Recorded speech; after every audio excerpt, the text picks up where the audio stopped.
All right, so before we go on and learn the next step in juggling, I want to give a couple tips and tricks to help you uh, as you're practicing, because moving from one ball back and forth, which is often a lot harder than we think it's going to be, throwing it up in the air and catching it consistently. Uh, we often think, oh, that's easy, anybody can do that, and then we start trying it and we realize, oh, it's a bit more complicated than I thought it was. And then you add that second one in there, 1, 2. 1, 2, right? Doing this. You have the mountain peaks there. That second one is, again, a little bit harder. It's a bit more complicated. So I just want to give you a couple tricks, a couple comments here to kind of help us understand what's going on. So first of all, one of the tricks that I think is important, and it's for, especially for beginners, but even for, even more advanced jugglers, what's going on when we're doing juggling is we're creating muscle memory. So reflexes that work with they're being habituated, you might say, to certain actions and certain way things work. And so what we're getting used to, throwing things at a certain height, using a certain force to throw the balls into the air, and then getting used to them falling at the same place, so that you can actually look through your juggling pattern at people that you're talking with while you're juggling. I'm looking at the camera right now. I'm not looking at my juggling balls, right? So you're creating muscle memory. Now, what happens is if you continually do the wrong thing, or you're continually making the same error, well, guess what? Your body, your mind, the connection between your thought and your reflexes, they learn that error.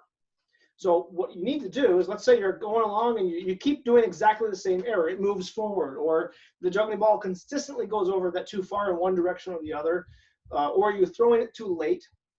You need to stop. Now, there are different things you can do. So you can just basically stop, put down the juggling balls, go off and do something else. To a certain extent, you might say, let your mind relax. Let things kind of go differently. Read a book, go take a walk, do something else. And then come back, and rather than jumping right back in where you were at 2 juggling balls, take just one and start over at the first step.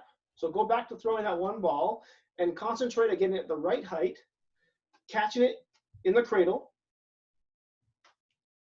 and just getting that form back. And then once you've got that down to your satisfaction, okay, at that point, grab your other juggling ball and throw it back into the pattern and start practicing again. So that's one trick. Basically, what you might say is it's okay, you start making the same error over and over again, stop, go back to the beginning and start again. But take a break first. Let your mind kind of bring itself down and calm itself down before you move on. All right, another trick that sometimes people will suggest, I don't personally suggest it myself, for one reason. Again, if we're learning muscle memory, if we're learning reactions here and your reflexes, then you want to learn the right ones. Okay, so what we're doing with juggling, where I'm trying to bring you, is I want you to be able to do this. Now note the movement of my hands. They're always going to approximately the same place. The juggling balls are always going approximately to the same height. Now, one of the ways that people will try and suggest, hey, you can become better at juggling this way. You can learn to juggle is saying, for example, well, let's do two juggling balls in one hand. Okay, but I want you to note something. First of all, this hand is doing nothing. Secondly, the juggling balls are not following the same pattern. They're not doing this. And thirdly, I'm not creating the muscle memory that I need to be able to juggle 3 juggling balls in this pattern. Now, maybe what I am doing is I'm increasing the speed of my hand and being able to catch 2 juggling balls like this. So I'm maybe making my reflexes a bit faster, but I'm not, again, creating that muscle memory, which will and learning that pattern, which will then allow me to do a simple juggling pattern like this. So though you can do that, that's not what I would personally suggest. Again, if you want to try that, go ahead, do that. But I still would suggest come back to learning this simple pattern, creating a muscle memory, creating the reflexes, and recognizing where the juggling ball is going, so that your body learns this pattern. Now, another one that people will sometimes suggest is to play with silks. Silks are relatively easy. So, for example, and I have a whole bunch of them. You can literally just go grab your your beautiful little foulard or whatever, your silks that your mom has or that you have or that your sister has or whatever, and you can use them. I would suggest they be light. So for example, when I throw this in the air, it floats down, so I have time to catch it, right? Again, you can use this to learn juggling. This is a bit long. I would suggest shorter. So if you wanted to, you could maybe take something like this and maybe cut it in half, but look, it's still fairly light. So you can throw it up and throw up the other one, see? And you can do the same pattern. One up there, one up there. Now again, you're learning the pattern. So you're learning this crisscross that creates kind of like a infinity sign. But again, notice what's happening as I'm juggling these things. I'll use some smaller silks so that you can actually see the patterns going on. You'll see that I have to move a bit faster because they're not quite as, they don't float quite as easily as the other ones. I'm gonna move a bit faster, but look at the pattern, look at the way my hands are moving, okay? Okay, when you're juggling silks, you're not throwing it up and letting it come down. Notice that the silks don't get thrown up very well. When you're juggling silks, you're doing a totally different approach to juggling. It's a totally different routine. It's called bear, I think it's, if I remember correctly, it's called the claw or bear claw. It's basically when you throw something into the air, you drop it and then you grab it with the other hand. So you can do that with juggling balls. And what you saw me do there is exactly the same thing as what I'm doing here.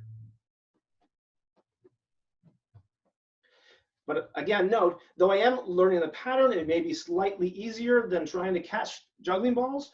What you're not doing is you're not learning muscle memory, the muscle memory that will allow you to juggle 3 balls like this.